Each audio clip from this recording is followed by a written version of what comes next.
Si l'ensemble de la gamme du constructeur Renault est désormais passé par le coup de crayon de Gilles Vidal, un modèle manquait encore à l'appel et pas des moindres puisqu'il s'agit ni plus ni moins du Renault Captur.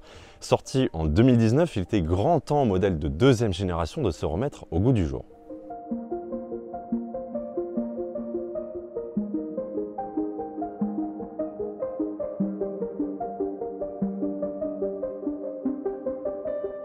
Côté style, le gros des changements sur ce Renault Captur restylé se voit immédiatement sur cette face avant.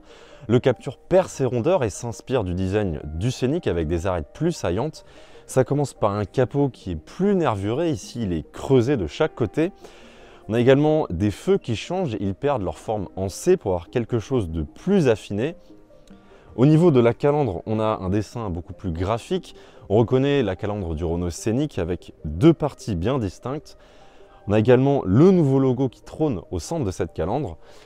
Le Renault Captur est toujours un véhicule thermique. On retrouve donc deux entrées d'air bien distinctes avec une file lamelle horizontale et enfin sur la partie basse du bouclier, une grande entrée d'air pour le moteur thermique. Sans oublier la signature des nouveaux véhicules de Renault avec ses LED en boomerang.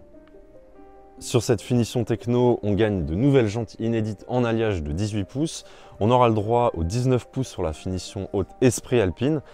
On a également une nouvelle teinte pour le toit et sinon à l'arrière le seul changement concerne la coque des feux qui passe désormais en couleur transparente comme la Clio 5.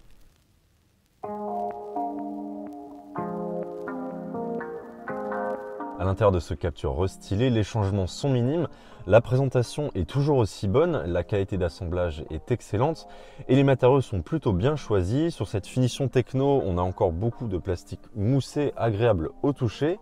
On gagne une nouvelle sellerie en tissu et sinon la version Esprit Alpine, on aura carrément des nouveaux sièges baquets un peu plus sportifs et avec une finition en simili-cuir.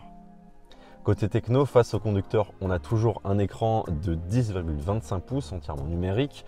Et enfin, l'écran central passe de 9,3 à 10,4 pouces. Et bonne nouvelle, on a enfin le système OpenAirLink opéré par Google qui regroupe tout un nombre d'applications et qui est super fluide. C'est une excellente nouvelle pour ce Captur et aussi par exemple pour se mettre à niveau face à la concurrence comme le Peugeot 2008 par exemple.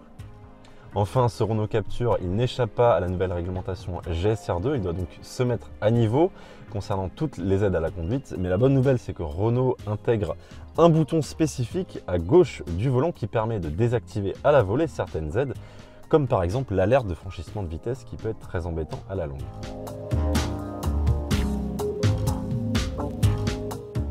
À l'arrière, rien ne change, l'habitabilité est toujours aussi bonne pour le segment.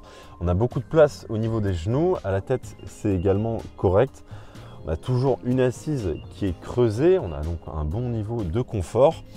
On retrouve deux prises USB-C, une pochette aumônière et surtout des rangements au niveau des contreportes. Et enfin, on a toujours ce qui fait le point fort du Captur, c'est-à-dire une banquette coulissante sur 16 cm pour moduler l'espace de coffre qui est au minimum de 454 décimètres cubes.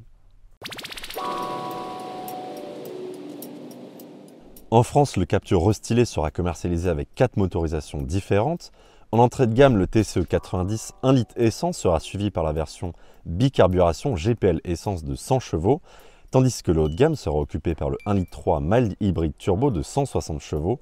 Et enfin le nouveau bloc E-Tech hybride bien connu du groupe, totalisant 145 chevaux, grâce à la combinaison d'un 4 cylindres et d'un petit moteur électrique pour faire baisser les consommations.